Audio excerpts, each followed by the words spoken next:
Сәлеметсіңдер ме оқушылар? Біз әрі қарай сабағымызды жалғастырамыз. Ұлттық бірыңғай тестте мынандай есептерді келуі мүмкін, жиі кездеседі. Өлшем бірлігін қорытып анықта, немесе формуланы қорытып анықта деп есептер келеді. Соған байланысты мына 24-ші есепті қарастырайық.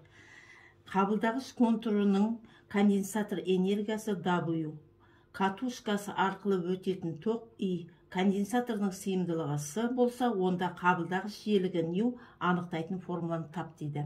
Ол үшін берілген жазып алайық. W берілген, бұл конденсатор энергиясы берілген. Одан кейін электр тоғы I берілген, электр сыйымдылығы С. Табу керек қабылдағыш жиілігін анықтайтын формуланы.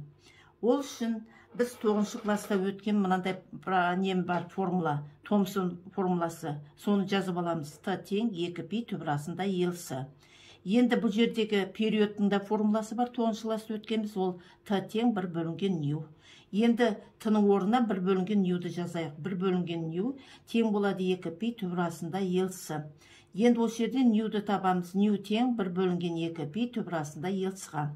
Енді осыған байланысты катушканың энергиясының формуласын жазып алайық. W тең L квадрат бөлінген 2. Осы жерден L-ді табайық. L тең болады 2W бөлінген квадрат. Енді жаңа қорытып шығарған мына формуламызға мына формуланы қоямыз. L-дің орнына. Ню тең 1 бөлінген 2π түбірасында L-сі. Ол тең болады.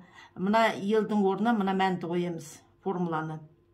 Сонда I бөлінген 2π түбірасында 2W-сы. Сонда біз қараймыз, қазір осы тестте осындай жауап бар ма екен, жоқ па екен.